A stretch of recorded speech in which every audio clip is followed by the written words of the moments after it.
Well, hello everyone. Welcome to Plenary 7. So in this session, I'll be talking to Jane Ambachtsheer. She's Global Head of Sustainability at BNP Paribas Asset Management. And we're going to be talking about financial impact of climate change risk, new regulations around disclosure, and what schemes investment managers and consultants need to do right now. So Jane is a very influential figure in sustainable finance. So she acted as a consultant to the United Nations when it set up the Principles for Responsible Investment, the PRI, in 2006. And that project has more now than 1,900 signatories, and that represents $81 trillion. And then, as well as her role at BNP Paribas, Jane is also currently a trustee of the Carbon Disclosure Project and a member of the Financial Stability Board's task force on climate-related financial disclosures and the PRI's academic working group. So that's quite a lot of things, Jane, really. So we are going to run this session as a conversation, and then I'm going to ask Jane questions, but they're going to be on three key topics. So first off, the materiality of climate change for investors. Then we're going to cover policy and regulatory developments. And then finally, an overview of what investors are doing about climate risks. So we will have time for questions at the end, all things going well. So please do send in questions during the session so I can look at them on the iPad and ask Jane at the end. And also, we're going to be asking you a lot of questions as well. So we've got 5 polling questions throughout. So if you could get your apps ready for polling question number 1 that's coming in right now. So this is our icebreaker for everyone. So in your opinion, how big a risk is climate change to pension fund investors? So is it top 3 risk, top 10 risk, market-wide risk more than individual fund risk, or no idea? Always good to have the no idea option, I think, but please don't use it if you can avoid using it. So please vote now, and let's see what we come up with. Oh, good, we haven't got any in no idea. It's great, thank you for that. Oh, you shouldn't have done that. Okay, so Jane, what do you think about those ever-evolving answers that we've got on the screen there? I'm pleasantly surprised, actually. I thought we may have more no ideas. I think it's a really interesting breakdown, though, between it being a pension. We probably could have had a top pension risk and a market-wide risk, right? Because it's both, in my opinion. And I think one of the big challenges is how pensions can manage it directly versus, influencing the market as a whole. Exactly, and I think that probably gives us a good segue onto really the first topic. So this is the materiality of climate change for investors. So the latest IPCC report, it really does point to the urgency and the scale of action required to tackle climate change. However, I think too often people think that climate change action is the sole remit of governments and policymakers. So could you tell us, Jane, why people like, Michael Bloomberg, Mark Carney, and other investors such as you are increasingly concerned about this?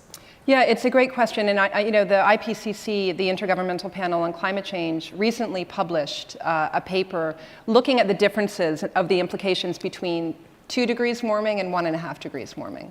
Right, and I think a lot of the analysis all of you may have seen and discussion is about avoiding 4 degrees warming, right? The current kind of business as usual pathway. And we all read the news. We see the extreme weather events. We see, wildfires, flooding, all kinds of challenges, which are having, of course, an economic consequence. But what I hadn't really appreciated until I read this quite sobering paper from the IPCC is the important difference between 2 degrees and 1.5 degrees. And of course, one of the almost surprise outcomes of the Paris Agreement was really to push for 1.5 degrees as opposed to 2 degrees. And so I wrote down a couple of the kind of key differences between 1.5 and 2 degrees, which I think not everyone is really aware of. So one of those is that, and this is of course very depressing for all of us who've been diving, that with 2 degrees warming, we lose more than 99% of coral reefs around the world. Now, of course, this is challenging for tourism. It's challenging for all of us who have kids and one day grandkids who may like to go diving. But it's most challenging, of course, for the hundreds of millions of people who rely on fish stocks, who rely on those coral reefs around the world. So with 1.5 degrees warming, we're still going to lose between 70 and 90% of coral reefs. Wow, those are really quite depressing statistics, Jane. So let's ask the audience another question. So regarding the investment risks posed by climate change, which we've just started to discuss, I'd just like to ask the audience, so you can see it up there now, what do you think is the single most important investment risk posed by climate change? Got quite a lot of options there, so stranded assets in the energy sector, physical risks to buildings, supply chain, economic disruption caused by involuntary migration, all of the above, other, and our favourite, no idea, please don't use it. So if we could vote now, and let's see what the outcomes are here. Okay. Certainly a clear winner coming out there. All of the above. Absolutely. Yeah. It's interesting to see the economic disruption caused by involuntary migration, how many people actually think that that's a key risk. And given all of the impact we've had so far around migration, some of which has been directly climate related, it's helpful to see that there, I think, because it's one of the wider systemic issues that I think we really need to challenge as a global economy. But certainly all of the above is the key winner. And I think, there's a little bit of, you're damned if you do, damned if you don't, from the perspective of, we already have 1 degree warming. We're already having physical implications, which we're not going to be able to avoid. Yet, if we move very, very quickly and transition our economy, we will avoid the worst of it, right? And we need to do that. But there will be significant consequences, of course, on the economy, which as investors, the vast majority of us are universal owners, which means that we're exposed to all sectors, to all regions, right? We're exposed to everything. So we're exposed, of course, to all of the externalities that come into the economy. So we can't just diversify those away. And so I think the fact that to achieve 1.5 degrees, we need to become net carbon zero by 2050. For 2 degrees, it's by 2070. So that's a very short timeline to fundamentally transform the economy. Wow. And then thinking about sort of portfolios, Jane, perhaps you could elaborate further on, what are the real risks posed to portfolios by climate-related incidents?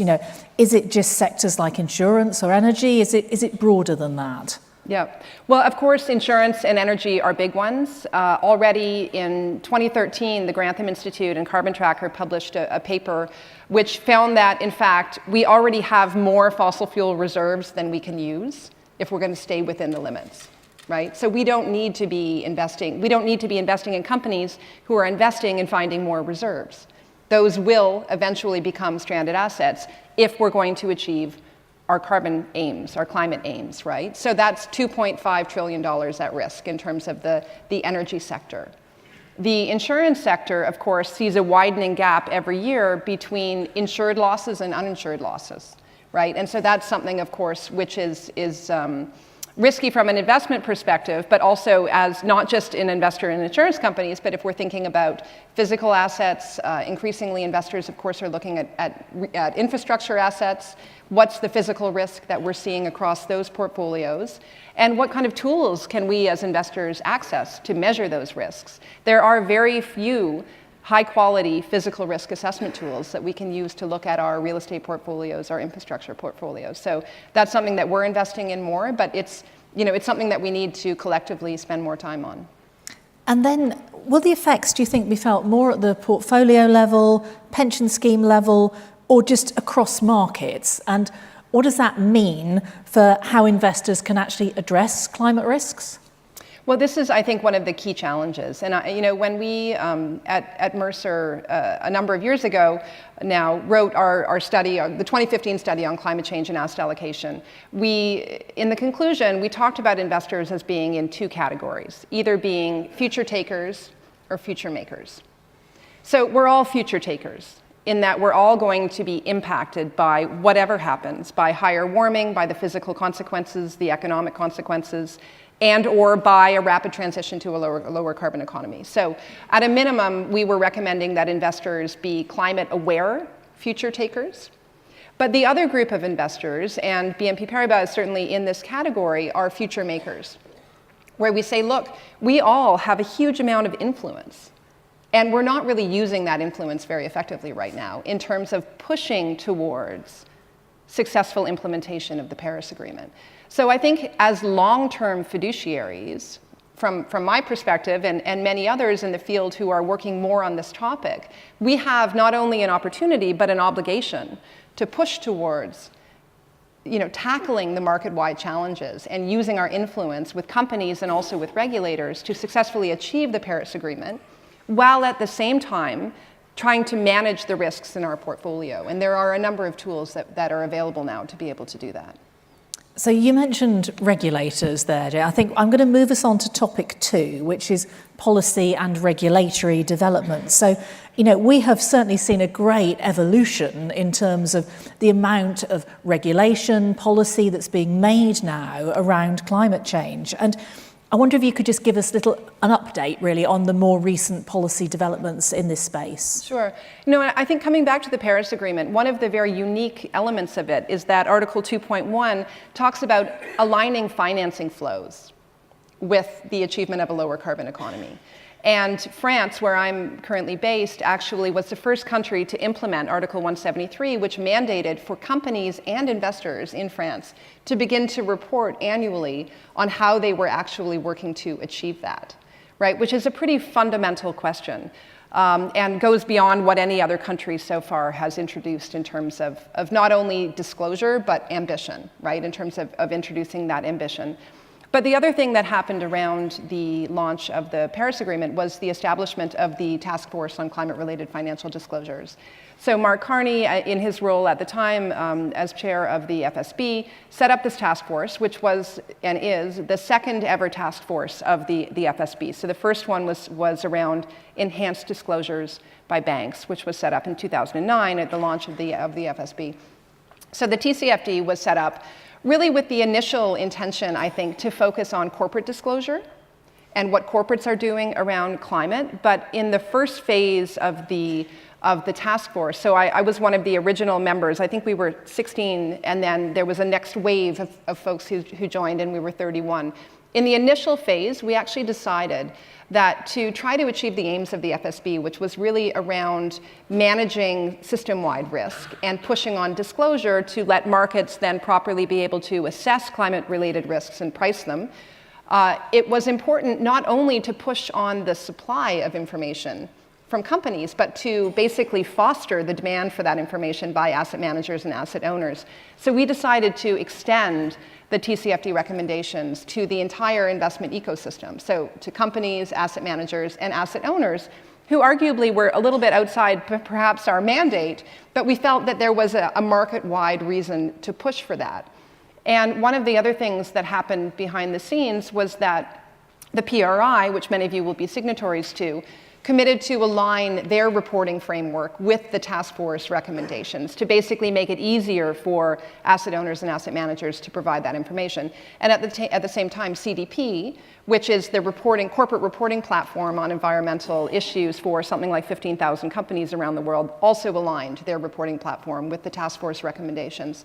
So that made it very easy for us to kind of get strong integration right away through the system of the different questions. But I think an important element is that the TCFD questions were asking for disclosure on how you're managing climate risk and what different climate scenarios would do to you, including a 2-degree scenario. But they weren't, and they don't ask necessarily for you to adopt a 2-degree line scenario, which is a bit of a gap. It is, isn't it? Now, that's really interesting. So another question now, question 3 for the audience, please, is you've talked a lot, Jane, about the task force. So we'd actually like to ask the audience of how useful do they find the recommendations of the task force on climate-related disclosures.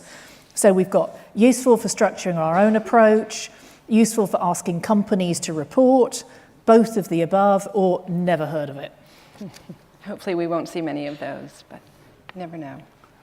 Okay, let's see what... we've actually got... Oh my goodness, right. In rather a shock poll result there, we've got... April Fool's Day, surely. Yeah, quite a lot have never heard of it. Well, that's... Well, now they have. Yeah, exactly. So this has been a useful session for that alone, Jane, which is good to know. So actually, I think let's drill into this a bit more then. So, where do things stand now with this task force? And, why is climate-related disclosure so important for pension schemes? Sure. Given that most people haven't heard of it, right, I think we should ask some more work to do in the UK. So we actually have a task force meeting next week in London. And so the task force was originally set up to launch the recommendations, and then the FSB asked us to extend our life. And we published a report last year on adoption and implementation of the recommendations. And we're working on another report now this year, which will come out in June around the G20 meeting in Japan. So we have a draft of that already. And we're seeing more and more support and adoption, clearly not in this room, well, for some of you. But it's something that I think we had 100 CEOs signing their support for the TCFD at the launch. And then last year we had 500 organizations supporting. So good growth, but clearly we need to move into the thousands. I think the integration with CDP and PRI that I mentioned will help us and really help us to kind of mainstream that. And I think the idea would be that eventually the task force can be disbanded, because even if people haven't heard specifically of the task force, our recommendations around climate disclosure become mainstreamed, which is really what the core objective is.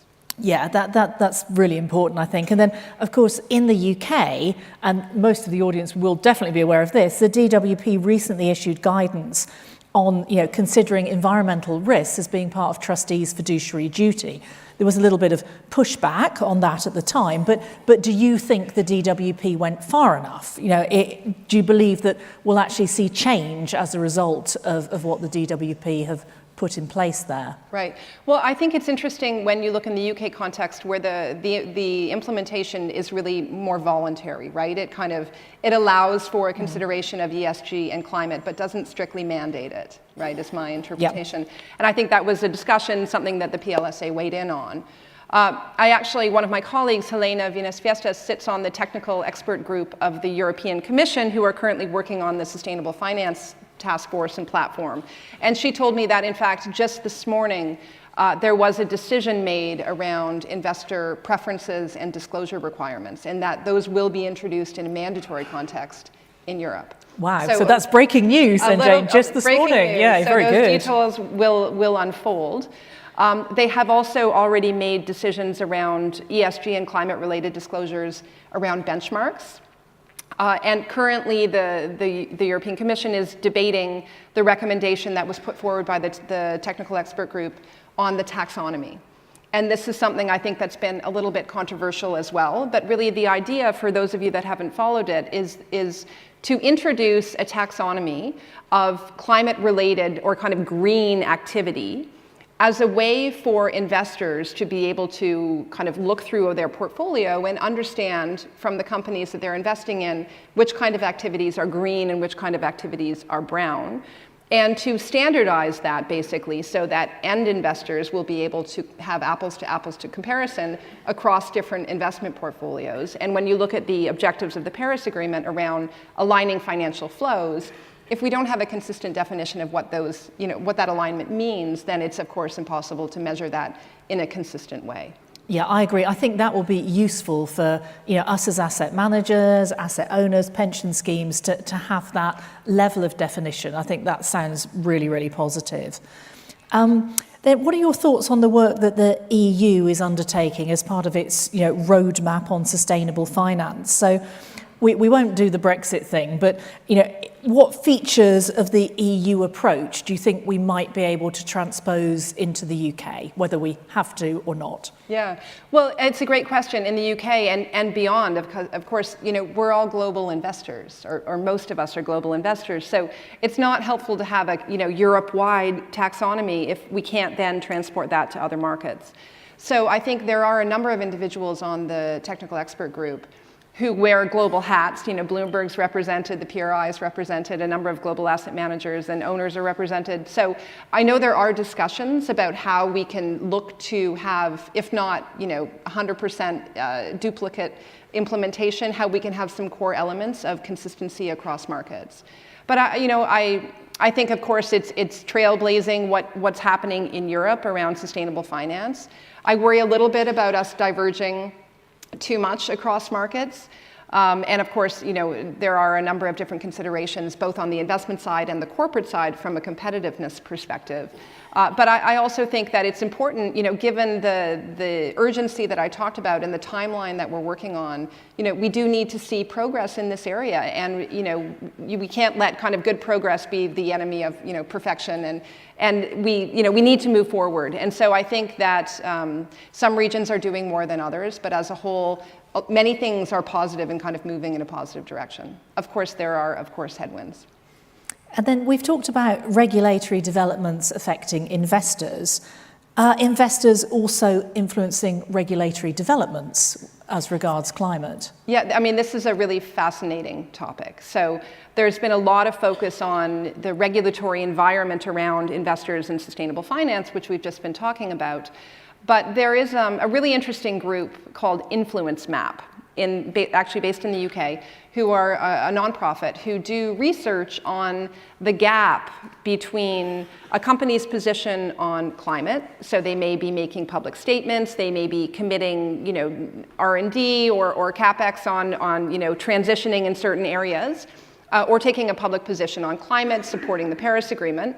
Yet, they may have inconsistencies in terms of their lobbying activity, their written consultation submissions on different pieces of policy, whether it's around renewables or different areas, and in particular, their membership in lobby groups and the positions that the lobby groups may be taking, which may be very different to their own stated public position on climate. So this nonprofit has gone through and basically, kind of in a really nice format, kind of laid out, this is what the company has publicly stated, but this is what they're doing behind the scenes, and we see a big gap.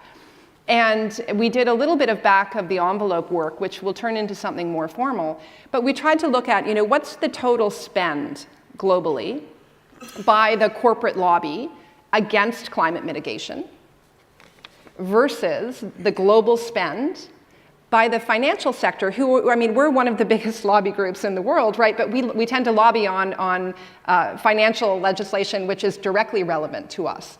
We don't tend to start to engage on, electric vehicle regulation consultations which are taking place in Europe, for example, even though we may be committed to pushing towards the 2-degree scenario. So when we did the math in terms of our direct lobby spend as a financial sector on climate, if you look at groups like the Institutional Investor Group on Climate Change, who has one full-time person in Brussels, right, versus the corporate lobby spend, we came up with 1,000 to 1.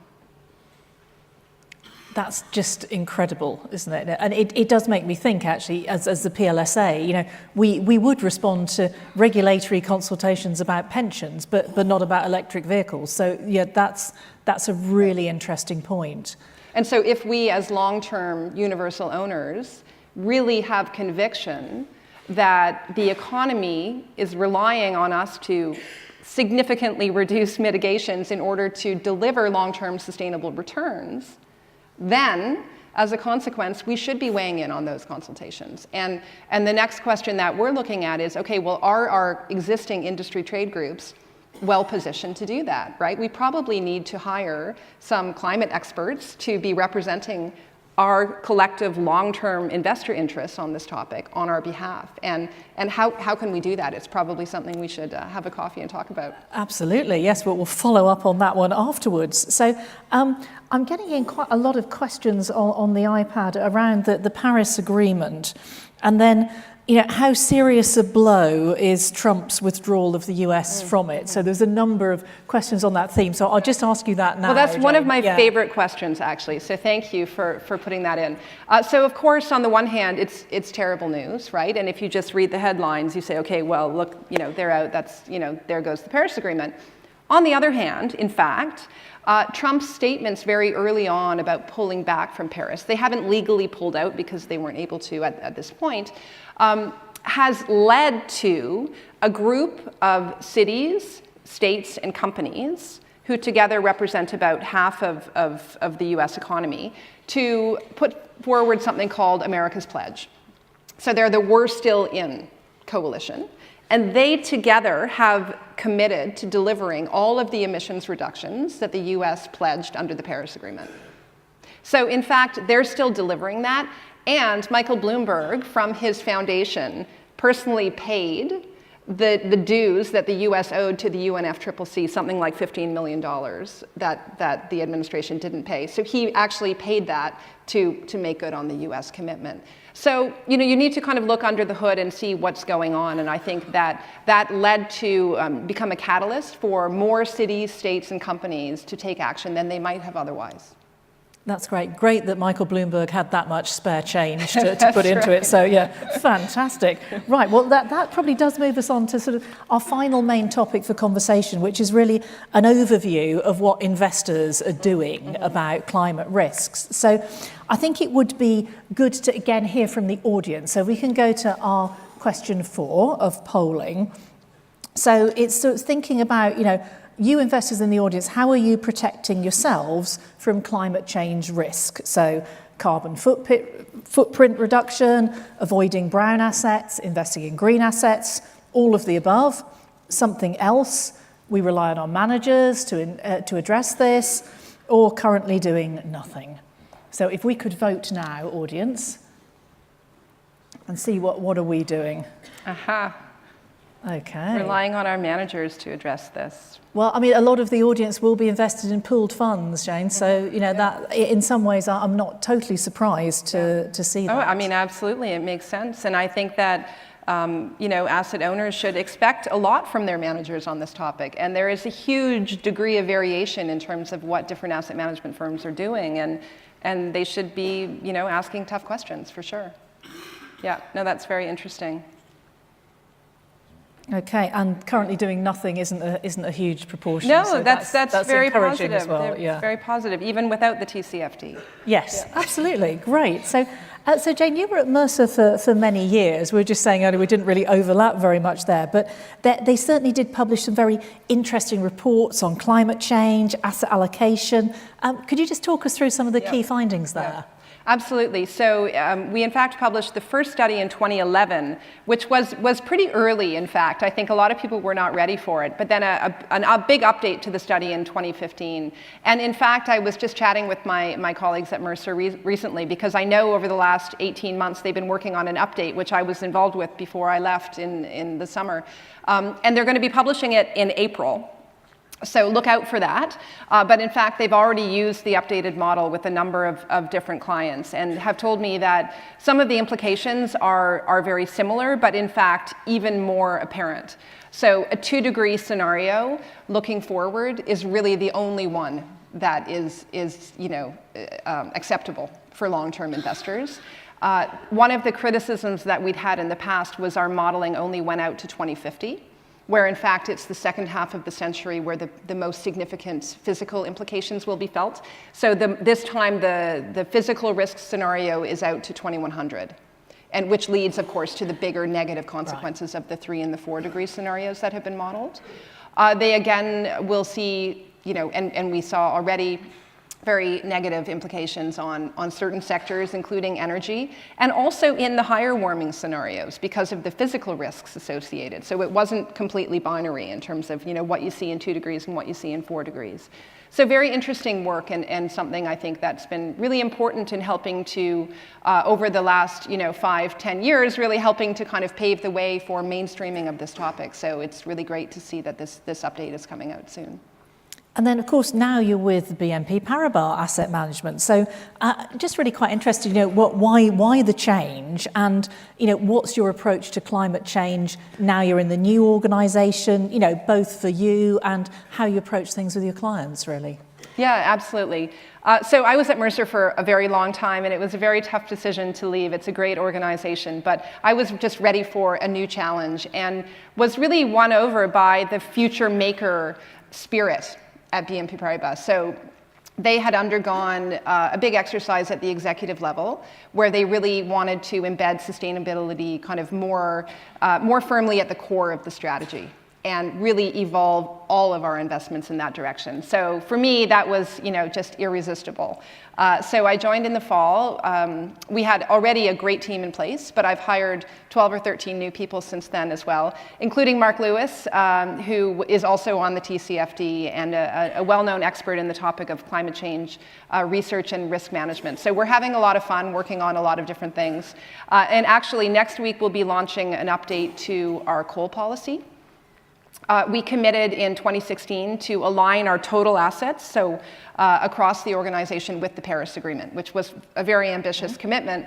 And so the way that we're doing that has numerous different strains, but really a core one if you look at the International Energy Agency Sustainable Development Scenario, which is basically the 2-degree aligned scenario.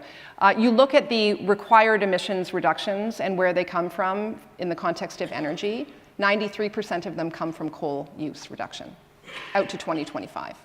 So that's a really, really important area for investors to focus on. So we'll be launching an update to our coal policy next week.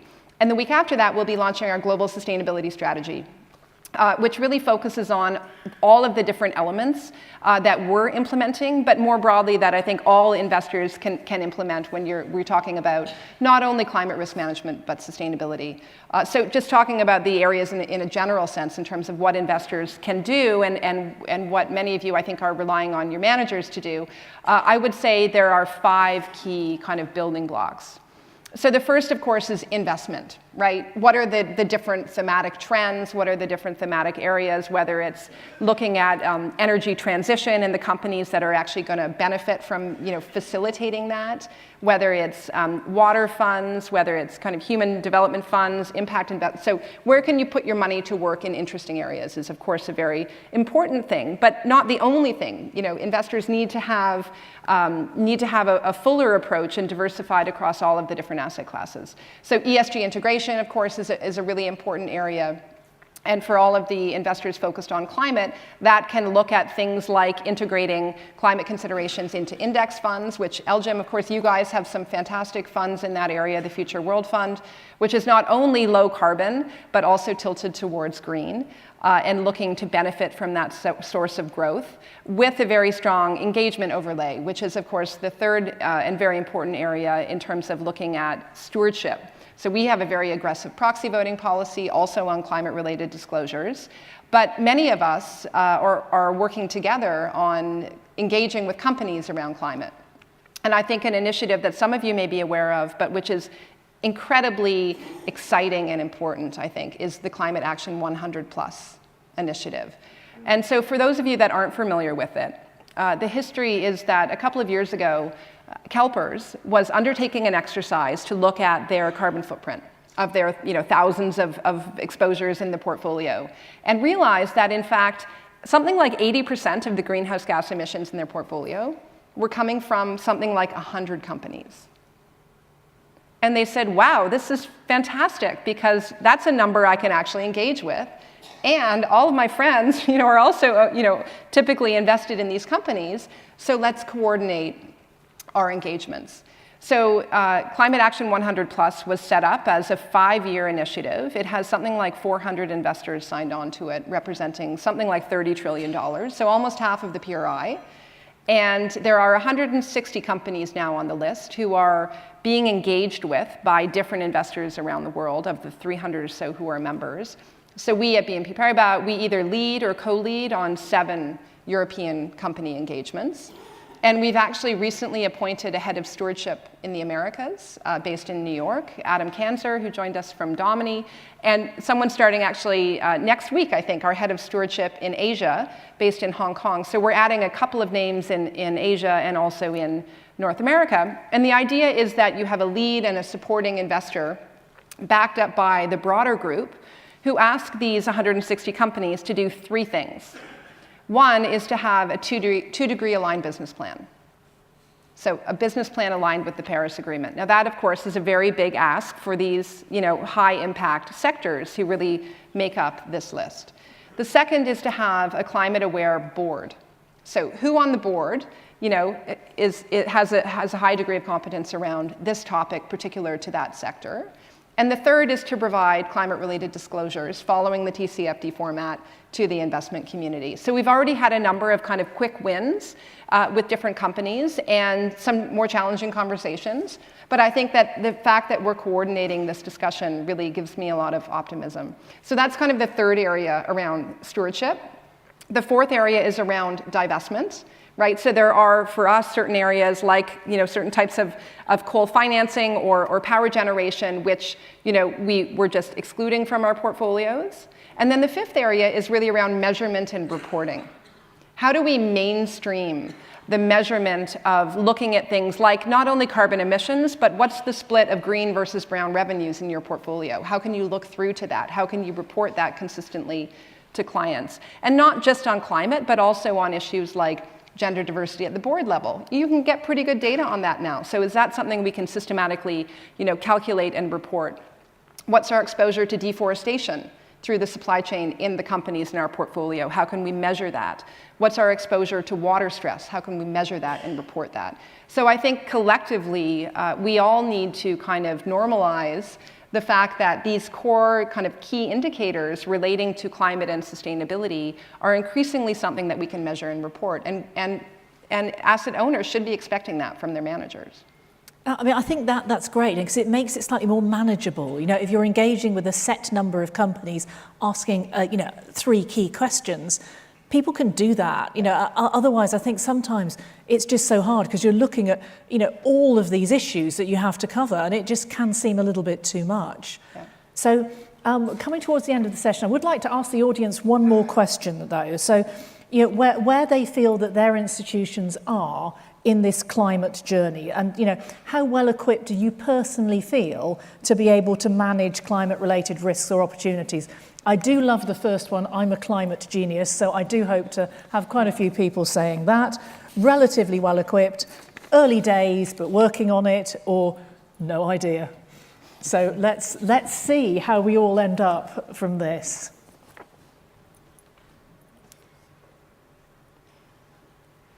Go on, climate genius. Oh, okay. Early days, but working on it. That's not too surprising, I think. Yeah, no, that's definitely. I mean, it's. I think there are real challenges in terms of data and even education, right? You can do your CFA and your MBA or your Master's in Finance at a fantastic school and not really cover any of this, right? So I think we need to make more investments in terms of the infrastructure around education on these topics. But I think there's also kind of a cultural kind of progression that needs to evolve where we really mainstream the context of, investors need to be kind of climate aware and climate competent. And that should be a professional expectation for all of us. And that's something that we haven't really achieved yet. So we've got some great questions coming in, Jane. So one here, is there a danger that green investments become overpriced if everyone is buying them? We've had so much focus and discussion, even on, just in the conference sessions so far. Do you think that's going to be a risk? I certainly think that that's an issue. And I think, we've had some bumps in the past around, the clean tech bubble, which made many people nervous and have kind of stayed out of this area. I do think it's important to think about all 5 of the elements around kind of managing your investments in the context of climate that I talked about. And investment and looking at the thematic opportunities is one of the 5, but it's not all of the 5, right? So I think some people may tend to focus a little bit too much on that. And I think we also need to be cognizant of the advice that we're giving as we move towards more of a DC world where you have particularly the kind of millennials who may be very interested in sustainability, but shouldn't be putting all of their eggs in a green fund basket, right? And so I think we also have a responsibility to be clear about that. And then we are getting very close to the end. So I'm just going to ask you something that's kind of a sum-up question. So what are the 3 things that trustees should be doing to really sort of begin or sustain and carry on that sustainability journey that all schemes are on? So 3 things. 3 things. So number 1, I would decide if you're a future maker or a future taker. Because I think that really dictates the kinds of memberships you should have, the kinds of managers that you should hire. Right. Number 2, I would do an assessment of where your managers currently are to the extent that you're using external managers. And it's not a matter of walking away from the ones that aren't there yet, but I think that you should be setting tough challenges for them and push them to improve, right? And that asset owners are at the top of the food chain. And then the third is I would push your industry associations and your managers to be more active in the types of consultations that we talked about, where we really kind of setting the stage from a regulatory environment in terms of actually enabling us to achieve the Paris Agreement. Because as long-term investors, it's a fundamental objective, and we're not doing enough to actually get there. Right, on that note, we're going to have to end our session. So can everyone thank Jane very much for that great session. Thank you so much. Really good.